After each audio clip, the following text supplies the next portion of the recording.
ನಮ್ಮ ವಿದ್ಯಾರ್ಥಿಗಳನ್ನ ನಾವು ಹೇಗೆ ಗಟ್ಟಿಯಾಗಿ ಅವರ ಚಿಂತನೆಗಳು ಯಾವ ರೀತಿ ಚಿಂತನೆಗಳನ್ನ ಅವ್ರಿಗೆ ಹೇಳಬೇಕು? ಒಂದೇ ಇದ್ದಾಗ ಏನಾಗುತ್ತೆ, ಆ ಮಗುಗೆ ಪ್ರೆಷರ್ ಜಾಸ್ತಿ ಆಗ್ತಾ ಹೋಗ್ತದೆ. ಅಪ್ಪ ಸಹಾಯ ಮಾಡ್ತಿಲ್ಲ, ಅಮ್ಮ ಸಹಾಯ ಮಾಡ್ತಿಲ್ಲ ಅಂತ. ಮಕ್ಕಳು ಅಂತ ಆದಮೇಲೆ ಮಿನಿಮಮ್ 2-3 ಮಕ್ಕಳನ್ನ ಇದಕ್ಕೋಸ್ಕರನೇ ಮಾಡ್ಕೋಬೇಕು ಅಂತ ನಾವು ಯೋಗದಲ್ಲಿ ಹೇಳ್ತೀವಿ. ಗದರಿಸಿದ್ರೆ, ಬೈದರೆ ಅಥವಾ ಹೊಡೆದ್ರೆ ಆ ಪ್ರಾಬ್ಲಮ್ ಸಾಲ್ವ್ ಆಗಲ್ಲ. ಮಕ್ಕಳಿಗೆ ಈ ಒಂದು ಆತ್ಮಹತ್ಯೆವರೆಗೆ ಅದನ್ನು ಎಳ್ಕೊಂಡು ಹೋಗ್ತದೆ. ನಮಸ್ತೆ ವೀಕ್ಷಕರೇ, ಇವತ್ತಿನ ಸಂಯುಕ್ತ ಕರ್ನಾಟಕದ ವ್ಯಕ್ತಿತ್ವ ವಿಕಸನ ಮಾಲಿಕೆಯಲ್ಲಿ ನಮ್ಮ ಜೊತೆಗಿದ್ದರೆ ಅಂತಾರಾಷ್ಟ್ರೀಯ ಯೋಗ ಗುರುಗಳು, ಆಧ್ಯಾತ್ಮ ಸಾಧಕರು ಆದಂತಹ ಯೋಗಿ ದೇವರಾಜ್ ಗುರುಗಳು. ಅವರನ್ನು ಕಾರ್ಯಕ್ರಮಕ್ಕೆ ಹೃತ್ಪೂರ್ವಕವಾಗಿ ಸ್ವಾಗತಿಸೋಣ. ನಮಸ್ಕಾರ ಗುರುಗಳೇ. ನಮಸ್ತೆ. ನಮಸ್ತೆ. ಕಾರ್ಯಕ್ರಮಕ್ಕೆ ಸ್ವಾಗತ. ಇಂದು ನಮ್ಮ ಶಾಲೆಗಳನ್ನ ಗಮನಿಸ್ತಾ ಇದ್ದರೆ ನಮ್ಮ ಮಕ್ಕಳೇನಿದ್ದಾರೆ ಅವರನ್ನು ಭಾಳಷ್ಟು ಬಲಿಷ್ಠರನ್ನಾಗಿ ಗಟ್ಟಿಯಾಗಿ ಮಾಡ್ತಾರೆ ಅನ್ನೋ ಒಂದು ಘನ ಉದ್ದೇಶದಿಂದ ನಾವು ಶಾಲೆಗೆ ಮಕ್ಕಳನ್ನು ಕಳಿಸ್ತೇವೆ. ಒಂದು ವಿದ್ಯಾರ್ಥಿನಿ ಏನು ಮಾಡಿದ್ದಾಳೆ, ಯೂನಿಫಾರ್ಮು ಸರಿಯಾದ್ದು ಹಾಕ್ಕೊಂಡು ಹೋಗೋಕ್ಕಾಗ್ತಿಲ್ಲ, ಶಾಲೆಗೆ ಹೋಗಿ ನಾನು ಅಲ್ಲಿ ಏನೇನೋ ಎದುರಿಸ್ಬೇಕಾಗುತ್ತೆ, ಎಂಬರಾಸ್ಮೆಂಟು, ಬೈಗ್ಲ, ಈ ಥರದ್ದು ಆತ್ಮಹತ್ಯೆ ಮಾಡ್ಕೊಂಡ್ಬಿಟ್ಟಿದೆ ಆ ಮಗು. ಸೊ ಇಂಥ ಘಟನೆ ನಮ್ಮ ಮುಂದಿರುವಾಗ ನಮ್ಮ ವಿದ್ಯಾರ್ಥಿಗಳನ್ನ ನಾವು ಹೇಗೆ ಗಟ್ಟಿಯಾಗಿ ಅವರ ಚಿಂತನೆಗಳು ಯಾವ ರೀತಿ ಚಿಂತನೆಗಳನ್ನ ಅವ್ರಿಗೆ ಹೇಳಬೇಕು, ಶಾಲೆಗಳು ಯಾವ ರೀತಿ ಬದಲಾವಣೆಗಳಾಗಬೇಕು ಅನ್ನೋದನ್ನ ತಾವು ದಯಮಾಡಿ ತಿಳಿಸ್ಕೊಡಿ. ನೋಡಿ, ಯೋಗ ಅಂದ ತಕ್ಷಣವೇ ನಮಗೇನು ಅನಿಸುತ್ತೆ, ಆಸನ ಅಂತ. ಹೌದು. ಆದರೆ ಅದಲ್ಲ. ಯಾತಕ್ಕೆ ಅಂತ ಅಂದರೆ, ಆಸನಗಳು ದೇಹದ ಮೇಲೆ ಎಫೆಕ್ಟ್ ಆಗುತ್ತೆ, ಆದರೆ ಪ್ರಾಣಾಯಾಮ ಮತ್ತು ಮೆಡಿಟೇಷನ್ನು ಮನಸ್ಸಿನ ಮೇಲೆ ಎಫೆಕ್ಟ್ ಆಗುತ್ತೆ. ಆ ಲೆವೆಲ್ಗೆ ನಾವು ಮಕ್ಕಳನ್ನು ತೆಗೆದುಕೊಂಡು ಹೋಗಬೇಕು. ಪೇರೆಂಟ್ಸು ಕೂಡ ಆ ಮಟ್ಟಕ್ಕೆ ಬೆಳೀಬೇಕು. ಈಗ ನೀವು ಒಂದು ಸಬ್ಜೆಕ್ಟ್ ಹೇಳಿದ್ರಿ, ಯೂನಿಫಾರ್ಮ್ ಹಾಕ್ಕೊಂಡು ಹೋಗಲಿಲ್ಲ, ಅದಕ್ಕೋಸ್ಕರ ಈಗಿದು ಸುಮ್ಮನೆ ಮಾಡ್ತಾ ಹೋಗೋಣ. ಒಂದು ಬಡತನ ಇರಬಹುದು, ಆದರೆ ಬಡತನ ಒಂದೇನೇ ಕಾರಣನ ಅಲ್ಲ. ಯಾಕೆ ಅಂತ ಅಂದರೆ, ಇವತ್ತಿನ ಬಡತನಕ್ಕೋಸ್ಕರ ಅಪ್ಪ ಅಮ್ಮ ಎಲ್ಲೋ ಒಂದು ಕೂಲಿ ಕೆಲಸಕ್ಕೆಲ್ಲೋ ಹೋಗ್ತಾ ಇರ್ತಾರೆ. ಮೋಸ್ಟ್ಲಿ ಈ ಥರ ಕೇಸಲ್ಲಿ ವಿಜುವಲೈಸ್ ಮಾಡಿಕೊಂಡ್ರೆ ಎಲ್ಲೋ ಕೆಲಸಕ್ಕೆ ಹೋಗ್ತಾ ಇರ್ತಾರೆ. ಅವರು ಅರ್ಜೆಂಟಲ್ಲಿ ಅವ್ರ ಪಾಡಿಗೆ ಅವ್ರು ಇರ್ತಾರೆ. ಸೊ ಮಗು, ನಾನು ಯಾವಾಗಲೂ ಹೇಳ್ಕೊತೀನಿ, 1-2 ಇವತ್ತು ಮನೆಯಲ್ಲಿ ಮಕ್ಕಳು ಅಂದರೆ ಮೊದಲಿನ ಥರ 7-8 ಇರಲ್ಲ.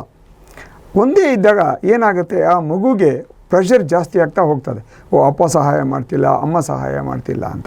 ಸೊ ಆ ಮಗುನೇ ರೆಡಿ ಮಾಡ್ಕೋಬೇಕು ಅಂದರೆ ಏನು ಮಾಡಬೇಕು ಅಂದರೆ, ಮೊದಲೇ ಹೇಳಬೇಕು, ನೋಡಮ್ಮ, ಯೂನಿಫಾರ್ಮ್ ಯಾತಕ್ಕೆ, ಪರ್ಪಸ್ ಏನು. ನೆಕ್ಸ್ಟು, ಯೂನಿಫಾರ್ಮ್ ಒಂದೇ ಜೊತೆ ಇದ್ದರೂ ಕೂಡ ಹೇಗೆ ರೆಡಿ ಆಗಬೇಕು ಅದನ್ನು ಇವತ್ತು ಶಾಲೆಯಿಂದ ಬಂದಿದ್ದ ತಕ್ಷಣವೇ ಒಗೆದು ಹಾಕಿಬಿಡು. ನೀನೇ ಒಗೆದು ಹಾಕಿದರೆ ಬೆಳಗ್ಗೆ ಅಷ್ಟೊತ್ತಿಗೆ ಒಣಗಿರುತ್ತೆ, ಅಥವಾ ರಾತ್ರಿ ಹೊತ್ತಿಗೆ ಒಣಗಿದರೆ ಅದನ್ನು ಕ್ಲೀನಾಗಿ ಫೋಲ್ಡ್ ಮಾಡಿ. ಯಾಕೆಂದರೆ ಇದನ್ನು ನಾವು ಸಣ್ಣ ಮಕ್ಕಳಿದ್ದಾಗ ಮಾಡಿದ್ದೀವಿ. ಅದಕ್ಕೆ ನಾನು ಈ ವಿಚಾರವನ್ನು ಹೇಳ್ತಾ ಇದ್ದೀನಿ ನಿಮಗೆ. ಅದನ್ನು ಆ ದಿಂಬು ಕೆಳಗಡೆ ಇಟ್ಕೊಂಡು ಮಲಕ್ಕೊಂಡಾಗ ಐರನ್ ಥರ ಆಗಿಬಿಡುತ್ತೆ. ನೋಡಿ, ಇಲ್ಲಿಯವರೆಗೆ ನಮಗೆ ನಮ್ಮ ತಂದೆ ತಾಯಿಗಳು ಅಥವಾ ನಮ್ಮ ಪೀರ್ ಪೊಸಿಷನ್ ಆವಾಗ ನಾವು ಇದು ರೆಡಿ ಆಗ್ತಾಯಿದ್ವಿ. ಸೊ ಒಂದೇ ಜೊತೆ ಇದ್ದರೂ ಕೂಡ ನಾಳೆ ಬೆಳಗ್ಗೆ ನಾನು ಶಾಲೆಗೆ ರೆಡಿ ಇರ್ತೀನಿ. ಒಂದಾಯಿತು. ಇನ್ನು ಎರಡನೇದು, ಅಪ್ಪ ಅಮ್ಮ ಏನಾಗಿದೆ ಅಂದರೆ, ಇವತ್ತು ಎಲ್ಲ ಕಂಪ್ಯಾರಿಸನ್. ಅವರಷ್ಟು ದುಡಿತಾರೆ, ನಾನು ದುಡಿಬೇಕು, ಸೊ ನೀನು ದುಡಿ. ಸೊ ಅಪ್ಪ ಅಮ್ಮ ಕಾಂಪಿಟೇಷನ್ನಲ್ಲಿ 1 ಅಲ್ಲ 2 ಅಲ್ಲ 3 ಕಡೆ ಕೆಲಸ ಮಾಡ್ತಿರ್ತಾರೆ. ಅವ್ರದ್ದು ತಪ್ಪಲ್ಲ, ನಾನು ಹೇಳ್ತಾ ಇರೋದು. ಆದರೆ ಮಕ್ಕಳು ಅಂತ ಆದಮೇಲೆ ಮಿನಿಮಮ್ 2-3 ಮಕ್ಕಳನ್ನ ಇದಕ್ಕೋಸ್ಕರನೇ ಮಾಡ್ಕೋಬೇಕು ಅಂತ ನಾವು ಯೋಗದಲ್ಲಿ ಹೇಳ್ತೀವಿ. ಸೊ ದಟ್ ಅವ್ರಿಗೆ ಏನಾಗುತ್ತೆ, ಇಂಬ್ಯಾಲೆನ್ಸ್ ಆಫ್ ಮೈಂಡ್ ಇರೋದಿಲ್ಲ. ಈಗ ನನ್ನ ಮನೆಯಲ್ಲೇ ನಾನು ಹೇಳಬೇಕು ಅಂದರೆ, ನನಗೊಬ್ಬ ಮೊಮ್ಮಗ, ಒಬ್ಬ ಮೊಮ್ಮಗಳಿದ್ದಾಳೆ. ಮೊಮ್ಮಗ ಅವನು ಒಬ್ಬನೇ ಇರೋ ತನಕ ಒಂಥರ ಬಿಹೇವ್ ಮಾಡ್ತಾ ಇದ್ದ.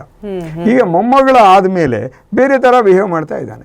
ಈಗ ಮೊದಲು ಊಟ ಮಾಡಿಸ್ಬೇಕಾಗಿತ್ತು ಮೊಮ್ಮಗನಿಗೆ, ಈಗ ಮೊಮ್ಮಗಳು ಬಂದಮೇಲೆ ಮೊಮ್ಮಗಳಿಗೆ ಊಟ ಮಾಡಿಸ್ಬೇಕು ಅಂತ ಹೇಳಿಬಿಟ್ಟು ಇವನ ಪಾಡಿಗೆ ಊಟ ಮಾಡೋದು ಶುರು ಮಾಡಿಕೊಂಡ. ಹಾಗೆ ನ್ಯಾಚುರಲ್ ಗ್ರೋತ್ ಆಗ್ತದೆ. ಒಂದೇ ಮಗು ಆದಾಗ ಈ ಸಮಸ್ಯೆ ಜಾಸ್ತಿ ಆಗ್ತದೆ ಮನೆ ಕಡೆ. ಇನ್ನು ಸ್ಕೂಲಿಗೆ ಬಂದರೆ, ಸ್ಕೂಲಲ್ಲಿ ಅವರಿಗೆ ಕಷ್ಟ ಸುಖ ಏನೂ ಬೇಕಾಗಿಲ್ಲ. ಯೂನಿಫಾರ್ಮ್ ನೀವು ಕ್ಲೀನಾಗಿ ಹಾಕ್ಕೊಂಡು ಬಂದಿಲ್ಲ ಅನ್ನೋದಷ್ಟೇ ವಿನಃ ಮತ್ತೇನು ಯೋಚನೆ ಮಾಡಲ್ಲ. ಈ ಟೀಚರ್ಸ್ಗೆ ಒಂದು ಟ್ರೈನಿಂಗ್ ಕೊಡಬೇಕಾಗಿದೆ ಈಗ, how to behave with children ಅಂತ. ನಿಜ. ಹೇಗೆ, ಈಗ ಒಂದು ಮಗು ಹೌದು ಕೊಳೆ ಬಟ್ಟೆಯನ್ನು ಹಾಕ್ಕೊಂಡು ಬಂದಿದೆ, ಯೂನಿಫಾರ್ಮ್ ಹಾಕ್ಕೊಂಡು ಬಂದಿದೆ ಅಂದರೆ ಅದಕ್ಕೆ ಕಾರಣ ಏನು? ಈಗ ನಾನೇ ನಿಮಗೆ ಕಾರಣ ಕೇಳಿಲ್ಲ, ನನಗೆ ಗೊತ್ತಾಯಿತು, ಎಲ್ಲ ಹೇಳ್ಬಿಟ್ಟೆ, ಎಲ್ಲೆಲ್ಲಿ ಏನೇನಾಗಿರ್ಬೋದು, ಮನೆಯಲ್ಲಿ ಏನಾಗಿರ್ಬೋದು. ಒಂದು ಸಲ ಒಂದು ಕೌನ್ಸಿಲಿಂಗ್ ಅಂತ ಇಲ್ಲ, ಮಕ್ಕಳಿಗೆ ಆ ಟೀಚರ್ಸೇ ಮಾಡ್ಬೋದು, ಅಥವಾ ಟೀಚರ್ಸ್ ಇಲ್ಲದೆ ಹೋದರೆ ಕೌನ್ಸಿಲಿಂಗ್ ಮಾಡೋರನ್ನೇ ಆ ಶಾಲೆಯಲ್ಲಿ, ಈಗ ಪ್ರೈವೇಟ್ ಸ್ಕೂಲ್ ಇದ್ದರೆ ಅಥವಾ ಅಕಸ್ಮಾತ್ ಆ ಒಂದು ಕೌನ್ಸಿಲರ್ ಅಂತ ಆ ಕೌನ್ಸಿಲರ್ ಹತ್ರ ಈ ಮಗು ಹೋದಾಗ ಇದನ್ನೆಲ್ಲ ಕೇಳಿದಾಗ ಅದು ಓಪನ್ ಆಗಿ ಹೇಳಿದಾಗ ನೋಡಮ್ಮ ಹಿಂಗೆ ಮಾಡು ಅಂತ ಹೇಳಿದಾಗ ಆ ಪ್ರಾಬ್ಲಮ್ ಸಾಲ್ವ್ ಆಗಿಬಿಡುತ್ತೆ. ಅದ್ರ ಬದಲು ಗದರಿಸಿದ್ರೆ, ಬೈದರೆ ಅಥವಾ ಹೊಡೆದ್ರೆ ಆ ಪ್ರಾಬ್ಲಮ್ ಸಾಲ್ವ್ ಆಗಲ್ಲ. ಮಕ್ಕಳಿಗೆ ಈ ಒಂದು ಆತ್ಮಹತ್ಯೆವರೆಗೆ ಅದನ್ನು ಎಳ್ಕೊಂಡು ಹೋಗ್ತದೆ. ಯಾಕೆಂದರೆ ಅದು ಒಂದು ದಿವಸದ ಪ್ರಾಬ್ಲಮ್ ಅಲ್ಲ. ಇದು ಹೀಗೆ ನಾವು ಸಾಲ್ವ್ ಮಾಡ್ಬೋದು. ಹೌದು, ಒಂದು ಯೂನಿಫಾರ್ಮ್ ಅನ್ನೋದನ್ನೇ ಒಂದು ಇಟ್ಕೊಂಡು ನಾನು ಬದುಕಬಾರ್ದು ಅನ್ನೋವಂಥ ನಿಶ್ಚಯ ಬರಬೇಕು ಅಂದರೆ ಬಹುಶಃ ಮಗು ಆತ್ಮವಿಶ್ವಾಸ ಕಳೆದೋಗಿದೆ. ಕರೆಕ್ಟ್. ಆತ್ಮವಿಶ್ವಾಸವನ್ನು ತುಂಬಿ, ಇಲ್ಲ ಇವತ್ತೊಂದಿನ ಯೂನಿಫಾರ್ಮ್ ಬೇಡ ಇದ್ರೂ ಬೇರೆ ಬಟ್ಟೆ ಹಾಕಿದ್ರು ನಾವೊಂದು ಚೀಟಿಯಲ್ಲಿ ನಾವು ಇದನ್ನ ಬರೆದು ನಾವು ಪೋಷಕರ ಕೊಡ್ತೀವಿ ಅಂದ್ರೆ ಈ ತರ ಒಂದು ನೈತಿಕ ಧೈರ್ಯನ ಅವರು ಹೇಳಿದ್ರೆ ಬಹುಶಃ ಮಗು ಆ ಒಂದು ಚಿಂತನೆಯಿಂದ ಹಿಂದೆ ಸರಿದು ಬಹುಶಃ ಒಂದು ಬಾಳಿ ಬೆಳಗುವಂತ ಇದು ನಿರ್ಮಾಣ ಅಲ್ಲ. ಅದನ್ನೇ ಈಗ ಇವತ್ತು ರೆಡಿ ಮಾಡ್ಕೊಂಡು ಬಾ ಅಂತ ಹೇಳಿದ್ರೆ ಮುಗೀತು. ಇವತ್ತು ಸಾಯಂಕಾಲ ಹೋಗಿದ ತಕ್ಷಣ ನೀನು ಒಗ್ದಾಕು. ಹೌದು, ಇದನ್ನು ಟೀಚರ್ ಮಾಡಬೇಕು. ಇಲ್ಲ ಕೌನ್ಸಿಲರ್ಸ್ ಅಂತ ಅಪಾಯಿಂಟ್ ಮಾಡಿಕೊಂಡು ಪ್ರೈವೇಟ್ ಸ್ಕೂಲ್ಸ್ ಆದರೆ ಈ ಥರ ಅದ್ಭುತವಾಗಿ ಮಾಡಬಹುದು. ಸರ್ಕಾರಿ ಶಾಲೆಗಳಲ್ಲಿ ಅದು ಕಾನ್ಸೆಪ್ಟ್ ಬಂದಿಲ್ಲ ಗುರುಗಳು. ಸರ್ಕಾರಿ ಶಾಲೆಗಳಲ್ಲಿ ಟೀಚರ್ಸೇ ಮಾಡ್ಬೇಕು ಆ ಕೆಲಸ. ಹೌದು, ಕೌನ್ಸಿಲಿಂಗ್ ಕೆಲಸ ಶಾಲಾ ತರಗತಿ ಶಿಕ್ಷಕರು ಮಾಡಬೇಕಾಗತ್ತೆ. ಕೌನ್ಸಿಲಿಂಗ್ ಮಾಡೋದ್ರಿಂದ ಇಂಥ ಸಮಸ್ಯೆಗಳನ್ನ ಡೆಫಿನೆಟ್ ಆಗಿ. ಹೌದು.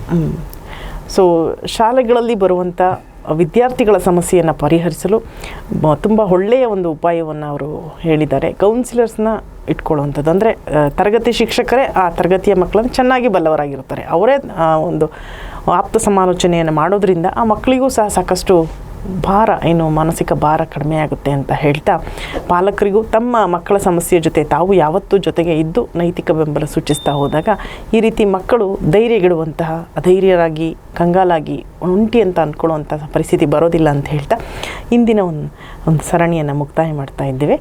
ವಂದನೆಗಳು. ದಯವಿಟ್ಟು ನಮ್ಮ ಒಂದು ವಿಚಾರವನ್ನು ನೀವು ಪ್ರತಿಕ್ರಿಯಿಸಿ, ಲೈಕ್ ಮಾಡಿ, ಶೇರ್ ಮಾಡಿ.